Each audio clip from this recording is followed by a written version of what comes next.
안녕하세요. 데이터 유통 플랫폼 구축하기 발표를 맡은 오치문입니다. 저는 카카오 엔터프라이즈에서 일을 하고 있고요. 발표에서 보여드릴 시스템을 약 7년 동안 개발 및 운영하고 있습니다. 이 발표에서는 검색 서비스에서 저장소를 통합하기 위해 탄생한 데이터 유통 플랫폼과 운영하면서 개발하게 된 서비스들을 소개하도록 하겠습니다. 먼저 저장소 통합 이전의 모습을 살펴보겠습니다. 2015에서 2016년대의 모습이고요. 검색 서비스는 크게 검색 결과에 노출될 문서를 색인하는 과정과 실제 사용자가 검색을 할 때 결과를 보여주는 단계로 나눌 수 있을 것 같아요. 웹문서, 블로그, 카페 같은 검색에 노출되는 서비스 단위를 컬렉션이라고 부릅니다. 검색 결과에 노출되기 위해서는 문서 단위로 색인되어 있어야 하고, 색인을 하는 과정에서 원본을 포함한 여러 조직에서 생성한 데이터를 참고하게 됩니다. 예를 들어 검색에 노출되는 순서를 정하기 위해서는 문서마다 랭킹을 위한 품질값이 필요하겠죠. 그리고 각 조직이 데이터를 제공하는 시스템과 인터페이스가 달랐기 때문에 이를 각각 다른 도형으로 표현해 봤습니다. 여기서 살펴볼 부분은 각 조직은 각 컬렉션마다 데이터를 제공해야 한다는 것이고, 이는 각 조직의 각 컬렉션마다 데이터 제공 시스템과 담당자가 필요하다는 것을 의미합니다. 여기 한 가지 문제가 있어 보입니다. NGA 컬렉션을 서비스하기 위해서는 NGA 코드가 필요하고 NGA 담당자 그룹이 필요하다는 점입니다. 또한 데이터 제공 시스템 구축이 쉽지 않은 조직은 생성한 데이터를 제공하는 데 어려움을 겪게 됩니다. 예를 들면 데이터 분석가 위주의 조직이 되겠네요. 당시만 해도 데이터 분석가라는 역할이 뚜렷이 나뉘어져 있지 않아서 시스템 구축까지 각 조직에서 해야 했습니다. 그렇다면 저장소를 통합할 수는 없을까요? 이 물음에 나온 답이 스트로우입니다. 스트로우는 역할을 가장 잘 표현한 데이터 생성자와 소비자를 잇는 제이슨 오브젝트 저장소로 정의했습니다. 또한 검색 서비스의 요구를 만족시키면서도 일반적인 저장소 용도로 사용할 수 있게 만드는 것을 목표로 삼았습니다. 간단하게 설명하면 데이터 생성자에게는 제이슨 데이터를 저장하는 기능을 제공하고, 데이터 소비자에게는 데이터를 읽을 수 있는 기능을 제공하는 것입니다. 그럼 먼저 검색 데이터는 어떻게 연동되고 있는지 알아보겠습니다. 검색 데이터 연동은 크게 배치와 실시간으로 구성되며, 배치 연동은 주기적으로 전체 데이터를 색인하는 것을 의미하며, 실시간 연동은 실시간으로 변경되는 내용을 색인에 반영하는 것을 의미합니다. 예를 들어 어떤 문서가 삭제되었다면 이는 해당 문서가 검색 결과로 노출되어서는 안 되는 것이기에 실시간으로 색인 대상에서 삭제를 해야 할 것입니다. 다음은 스트로우 구성도인데요. 스트로우 서비스는 크게 3개의 클러스터로 구성됩니다. 사용자는 콘솔을 통해 저장소를 생성, 삭제하고 권한 부여 등의 관리를 할 수 있습니다. 스트로우 API를 통해서는 데이터 저장, 조회, 삭제 연산을 수행할 수 있습니다. 데이터를 저장하게 되면 HBase와 카프카에 각각 저장이 되며, HBase는 배치 연동에, 카프카는 실시간 연동에 주로 사용됩니다. 스트로우에서 발생되는 로그와 카프카 데이터는 엘라스티스 서치로 저장하여 운영에 활용하고 있습니다. 종종 아이디 기반의 이벤트 추적 요청을 받게 되는데, 카프카에서는 아이디 단위의 검색은 안 되기 때문에 엘라스틱 서치를 활용했습니다. 또한 응답 시간과 에러 응답 모니터링에 로그를 활용했고, 통계 정보를 기록하기도 했습니다. 스트로에는 저장소를 구분짓는 개념으로 프로젝트 박스 타입이라는 용어를 도입했습니다. 하나의 프로젝트에는 여러 개의 박스가, 하나의 박스에는 여러 개의 타입이 종속될 수 있습니다. 하나의 타입은 테이블 하나와 매칭되고요. 예를 들어 블로그라는 프로젝트가 있다면 그 하위에는 브런치, 네이버, 티스토리 같은 박스가 존재할 수 있고, 브런치에는 작가, 글, 매거진 등의 타입이 존재할 수 있을 것입니다. 오브젝트는 HBase에 저장된 데이터를 의미하고, 이벤트는 카프카에 저장된 데이터를 의미합니다. 스트로에서 이벤트는 저장소에서의 변화를 표현합니다. 스트로에는 크게 세 가지 API가 존재하는데요. 시스템 API는 저장소 및 권한 관리, 오브젝트 API는 오브젝트 저장 후에 삭제, 이벤트 API는 오브젝트 저장 삭제 시 발생한 이벤트를 조회할 수 있습니다. 그럼 저장소를 통합하는 과정에서 어떤 기능들이 필요했는지 알아보겠습니다. 데이터 생성자를 위한 기능은 기본적으로 write, read, delete가 있고요. 성능의 향상을 위한 bulk write가 있습니다. 여러 개의 JSON 오브젝트를 함께 저장하는 것입니다. 그리고 JSON 일부분만 수정할 수 있는 partial update 기능을 제공합니다. 데이터 소비자를 위한 기능에는 오브젝트와 이벤트를 읽는 기능, 커넥트, 필터, 정렬, 파티션 기능 등이 있습니다. 다음 장부터 좀 더 자세히 살펴보도록 하겠습니다. 오브젝트를 조회하면 이런 결과가 나옵니다. 사이즈가 3이기 때문에 3개의 결과만 나온 것이고요. next URL을 호출하면 그 다음 오브젝트가 리스팅됩니다. next URL을 끝까지 따라가면 모든 오브젝트를 조회할 수 있습니다. 멤버 타입 끝에 아이디를 추가해서 한 건의 오브젝트만 조회할 수도 있습니다. 이벤트를 조회하면 다음과 같은 결과를 볼 수 있습니다. 이벤트 파티션을 지정해야 하고요. 마찬가지로 넥스트 URL을 끝까지 따라가면 현재까지 발생한 이벤트를 모두 조회할 수 있습니다. 이벤트를 보시면 이벤트 타입이 created인데요. 이는 문서가 생성되었음을 의미합니다. 이 필드를 통해 어떤 종류의 이벤트가 발생했는지 확인 가능함을 알 수 있습니다. 커넥트 기능은 조인이라고 생각하시면 됩니다. HBase 자체적으로 조인 기능은 지원하지 않기 때문에 직접 구현하게 되었습니다. 싱글 커넥트는 오브젝트당 하나의 오브젝트를 함께 가져오는 것이고요. 멀티 커넥트는 오브젝트당 여러 개의 오브젝트를 함께 가져오는 것입니다. 네스티드 커넥트는 한 번 커넥트로 가져온 오브젝트를 참고해서 다시 다른 오브젝트를 함께 가져오는 기능입니다. 예시와 함께 살펴보겠습니다. 싱글 커넥트를 예시로 보겠습니다. 왼쪽처럼 필드와 타겟의 박스, 타입을 지정하여 요청을 보내면 커넥트 결과를 함께 응답으로 돌려주는데요. 오른쪽에 그 과정을 표현한 것입니다. persons라는 타입에서 books라는 타입에 커넥트를 거는 예시고 JSON 오브젝트는 소스 컬럼에 저장이 되어 있고 favorite book ID 값을 참고해서 부스 테이블의 로우 키를 찾아가 부스 테이블에 저장된 오브젝트를 꺼내오게 됩니다. 이 과정에서 랜덤 액세스가 발생하게 됩니다. 그래서 왼쪽과 같이 리퀘스트 바디를 포함해서 요청을 보내면 오른쪽과 같은 결과를 얻을 수 있는 것입니다. 네스티드 커넥트는 커넥트 안에 다시 커넥트를 기술함으로써 표현할 수 있습니다. 퍼센스 테이블을 참고해서 페이보리트 테이블의 오브젝트를 가져오고 다시 페이보리트 테이블의 오브젝트를 이용해서 부스 테이블의 오브젝트를 가져오게 됩니다. 결과 응답 역시 커넥트 안에 다시 커넥트가 존재하는 모양이 됩니다. 필터는 조건에 맞는 오브젝트만 추출해서 조회하는 기능입니다. 검색에서는 예를 들어 스테이터스라는 필드를 두고 그 값이 정상인 문서만 가져가고자 할 때 사용할 수 있습니다. 예를 들어 웨이트는 60인 오브젝트만 추출한다고 가정해 봅시다. 이런 경우 미리 운영 툴을 통해 웨이트 필드를 인덱스로 지정해 두면 됩니다. 먼저 인덱스 테이블을 활용하는 방식인데요. 키를 저장할 때 인덱스 필드는 값, 그리고 뒤에 아이디를 붙여서 저장합니다. HBase에서는 로우 키가 오름차순 정렬되어 있기 때문에 조건에 맞는 값을 빠르게 찾을 수 있습니다. 조건에 맞는 로우 키 값을 가져온 후에 뒤에 붙은 아이디를 추출하고 이 아이디에 해당하는 오브젝트들을 테이블에서 꺼내오는 원리입니다. 오브젝트 테이블을 스캔하는 방식은 오브젝트 테이블에 별도의 컬럼을 만들어서 인덱스로 걸어둔 JSON 필드 값을 저장해 두고 이 값을 스캔하여 원하는 결과를 가져오게 됩니다. 인덱스 테이블을 이용하는 방식은 키를 빨리 가져올 수 있다는 장점이 있습니다. 테이블을 스캔하는 방식은 조건에 해당하는 데이터가 희소한 경우 속도가 느립니다. 하지만 HBase에서 지원하는 필터를 이용하기 때문에 수행할 수 있는 연산이 풍부하다는 장점이 있습니다. 예를 들어 AND나 OR처럼 여러 조건을 만족시키거나 정규 표현식을 이용한다거나 하는 연산이 필요한 경우에는 테이블 스캔 방식을 사용해야 합니다. 그래서 왼쪽과 같이 요청을 보내면 웨이트는 60인 오브젝트들만 결과를 얻을 수 있는 것입니다. 정렬은 왼쪽과 같이 기술에서 요청을 보내면 되는데요. 필터와 마찬가지로 인덱스 필드를 미리 설정해 두었습니다. 인덱스 테이블이 오름차순 정렬되어 있는 특성을 이용해서 스캔한 다음 스캔된 오브젝트 순서대로 ID 값을 이용해서 오브젝트 테이블에서 오브젝트를 꺼내오면 정렬된 결과를 얻을 수 있는 것입니다. HBase에 요청을 보낼 때 스캔 방향을 설정할 수 있으므로 오름차순 또는 내림차순 정렬된 결과를 얻을 수가 있습니다. 그래서 이 예제에서는 내림차순 정렬을 조건으로 넣었기 때문에 결과가 웨이트 필드 기준으로 내림차순 정렬된 것을 확인할 수 있습니다.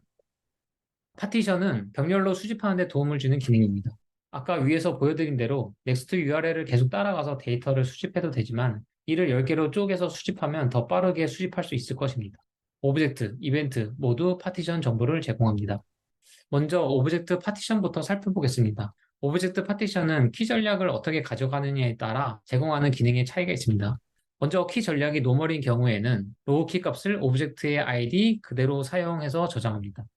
그리고 키 전략이 해시 프리피스인 경우에는 오브젝트의 ID 값을 해시한 값을 ID 앞에 붙여 로우 키를 생성하여 저장합니다. 이때 해시 값은 인티저 값을 사용합니다. 그래서 리전이 그림과 같이 3과 6에서 분리된 경우 리전 정보를 가져오면 총 3개의 리전 정보를 얻을 수 있을 것입니다. 예를 들어 멤버 타입의 파티션을 조회하면 그림과 같은 정보를 보여줍니다. 기본적으로 총 4개의 리전으로 구성된 것을 확인할 수 있습니다. HBase는 리전이라는 단위로 데이터가 관리되는데요. 이 경우 4개의 리전 서버에 각 1개의 리전이 할당되어 있는 것입니다. 키 전략이 해시 프리픽스인 경우에는 원하는 만큼 나누어 파티션 정보를 얻을 수 있습니다. 이는 해시 값이 인티저 값임을 이용하는 것으로 해시 값의 최소, 최대 범위를 우리가 이미 알고 있기 때문에 구간별로 나누어 가져가는 것이 가능한 것입니다. 다시 멤버 타입의 파티션을 줘야 하는데 해시 파티션 파라미터 값을 별로 설정하면 8개의 파티션 정보를 얻을 수 있습니다. 각 리전을 2개씩 더 쪼개어 병렬성을 2배로 확보했다는 것을 알 수 있습니다. 키 전략은 기본적으로 해시 프리픽스들을 사용합니다. 테이블 생성 시 리전을 미리 나눠 놓아 트래픽이 한 서버에 몰리는 핫스팟을 회피하고 데이터 소비자는 병렬성을 조정할 수 있게 됩니다. 단, 키 전략이 노멀인 경우가 유리할 때도 있으므로 2가지 전략 모두 지원하고 있습니다. 이벤트 파티션 정보는 카프카에서 제공하는 파티션 정보를 그대로 보여줍니다. 예시는 파티션을 1개로 설정한 경우입니다. 사용자는 박스나 타입을 만들 때 이벤트 파티션 수를 지정할 수 있습니다. 지금까지 대략적인 스트로의 기능을 소개드렸습니다. 이런 기능을 통해 기존에 존재하던 문제를 저장소를 통합하고 1개의 코드, 1개의 담당 그룹으로 해결할 수 있었습니다. 또한 데이터 제공 시스템 구축이 쉽지 않았던 조직은 역할을 위임함으로써 본업에 집중할 수 있게 되었습니다. 현재 스트로우는 검색 데이터 표준 플랫폼으로 자리 잡게 되었고, 검색뿐만 아니라 범용적으로 사용할 수 있게 만듦으로써 검색 서비스 외의 데이터 연동도 지원하고 있습니다. 얼마 전에 측정한 바에 따르면 1200억 건 데이터가 저장되어 있고, 하루에 약 18억 리퀘스트를 처리하고 있습니다. 이제 더 이상 별도의 저장소를 구축할 필요가 없고, 5분 이내에 저장소 생성이 가능해진 것입니다. 그럼 통합 이후에는 어떻게 변했을까요? 이렇게 스트로우가 중간에서 통일된 인터페이스를 제공하는 걸 확인할 수 있습니다. 이제 데이터를 수집하는 곳에서는 스트로우만 알면 동일한 방식으로 데이터를 수집할 수 있게 된 것입니다. 지금까지 스트로우를 소개드렸는데요. 그럼 모든 문제가 해결된 것일까요? 데이터 연동은 가능하지만 보시는 대로 여러 질문들이 존재합니다. 몇 건의 문서가 저장되어 있는지, 하둡이나 MySQL에 저장된 데이터를 올릴 수는 없는지, 하둡으로 데이터를 내보낼 수는 없는지, 인덱스를 만들고 전체 데이터에 적용할 수는 없는지 등이죠. 이런 질문에 대한 답은 가능하지만 오래 걸리거나 불가능하거나입니다.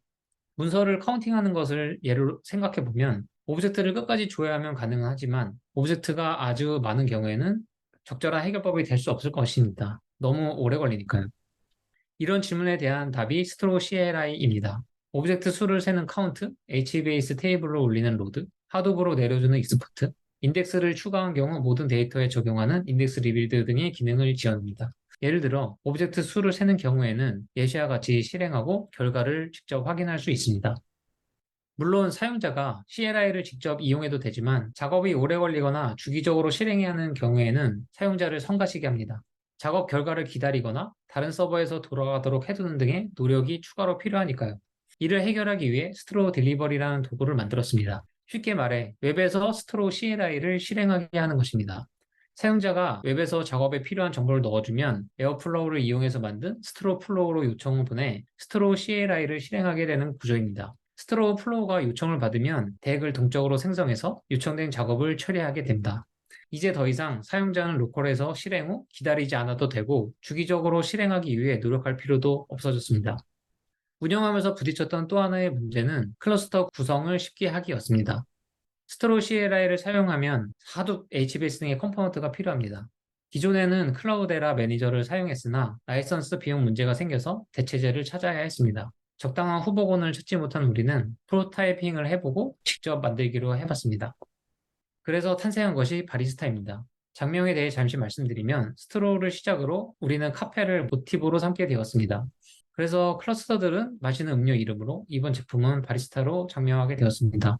노드 추가, 설정 변경, 재시작, 순차 재시작 등의 기능을 지원하고 모니터링과 알람도 지원하도록 개발했습니다. 목표는 데이터 클러스터 구성 자동화와 같은 고민을 하는 다른 조직에서도 사용 가능하도록 만드는 것이었습니다. 실제로는 이렇게 생겼습니다. 그래파나를 통해 전반적인 클러스터의 상태를 확인할 수 있습니다. 각 컴포넌트를 클릭하면 컴포넌트 상태를 확인할 수 있고 컴포넌트별로 중지, 시작, 설정, 변경 등의 컨트롤을 할 수 있게 됩니다. 다음은 바리스타 구성도입니다. 바리스타는 서버 에이전트 모델로 구현되어 있고요. 에이전트는 서버와 통신하며 노드의 상태를 살피고 서버의 커맨드를 실행하는 등의 역할을 수행합니다. JMX 익스포터는 컴포넌트와 함께 실행되어 각 컴포넌트 매트릭을 프로메테우스가 수집하는 형태로 변환해주고 매트릭을 읽어갈 수 있는 통로를 제공합니다.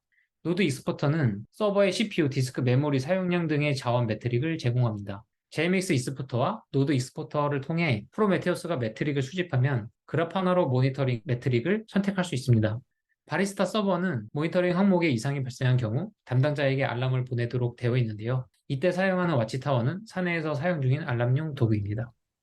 이제 마지막 질문까지 왔습니다. 마지막으로 마주하게 된 질문은 데이터를 쉽게 찾을 수 없을까?입니다. 데이터를 다루는 조직은 많습니다. 하지만 실제로 데이터가 필요한 사람은 자신이 찾는 데이터가 존재하는지도 모릅니다. 데이터를 찾는 사람은 담당자를 찾아야 하고 업무용 사내 게시판인 아지트나 위키를 검색해야 합니다. 그래서 만든 것이 다이소라는 도구입니다. 여기에 다 있다는 의미도 있고 데이터를 다 잃어버리겠다라는 의미도 있습니다. 각 아이템을 선택하면 좀 더 상세 정보를 볼 수 있습니다. 이제 원하는 데이터를 검색해서 찾고 샘플을 확인하고 필요하면 관리자에게 연락해서 데이터를 이용할 수 있게 되었습니다. 활용될 만한 데이터를 스토로우에 저장하기만 하면 이제 모두가 찾을 수 있게 된 것입니다. 지금까지 내용을 정리하겠습니다. 바리스타를 통해 데이터 클러스터 관리를 자동화했고요. 스트로우 콘솔을 이용해서 저장소를 관리하고 데이터 연산을 수행할 수 있습니다. 스트로우 CLI, 스트로우 딜리버리는 스트로우의 기능을 보완해주고 고속으로 작업 처리를 도와줍니다. 데이터가 필요한 사람은 다이소에 와서 원하는 데이터를 찾을 수 있고 관리자와 연결될 수 있습니다. 결과적으로 오른쪽 그림과 같은 제품 스택을 만들게 된 것입니다. 발표 준비를 하면서 나누고 싶은 이야기가 생겼습니다. 먼저 우리는 어떻게 저장소를 통합할 수 있었을까요? 저는 문제 해결 의지, 함께하는 동료, 리더의 지원의 합이 관성보다 컸기 때문이라고 생각합니다. 잘 돌아가는 것을 바꾸는 것은 어렵고 귀찮은 일이므로 관성이 꼭 나쁘다고 볼 수는 없습니다. 하지만 관성에 묻혀버리면 문제를 제대로 인식하지 못하게 될 수도 있겠다는 생각을 해보게 됩니다. 두 번째로는 조직 간의 업무가 어떻게 돌아가는지 관심을 가졌으면 하는 것입니다. 혹시 비효율적인 부분이나 반복되는 부분은 없는지, 사용자의 편의보다 조직의 역할이나 프로세스 그 자체에 얽매여 있지 않은지 생각해 보자는 것입니다. 조직 사이를 생각해 보자고 한 것은 조직 안에서의 역할만 생각하게 되면 방어적인 태도가 되기 쉬운 것 같아서입니다. 그 다음, 좋은 소프트웨어를 만드는 방법 중 하나는 목표를 크게 하거나 사용자 범위를 넓혀보자는 것입니다. 아무래도 나만 쓰거나 조직 내에서만 사용하는 거라면 대충 만들게 되기 쉬우니까요. 그 다음은 반복되는 것은 자동화하자는 것입니다. 저는 자동화를 아주 중요하게 생각해요. 현재 업무에 파묻히지 않고 새로운 것을 하기 위해서는 새로운 일을 할 수 있는 여력을 계속해서 만들어내야 합니다. 기존 업무들을 자동화해둔다면 가능한 일이겠죠? 결과적으로는 이는 현재에 머물지 않고 멀리 가기 위해서입니다. 반복되는 일만 계속해서는 멀리 갈 수 없다고 생각합니다. 결국 개인이나 조직 모두에 도움이 될 거라고 생각합니다. 이상으로 발표를 마치겠습니다. 들어주셔서 감사하고요. 우리가 고민한 결과가 누군가에게는 힌트가 되길 바랍니다. 감사합니다.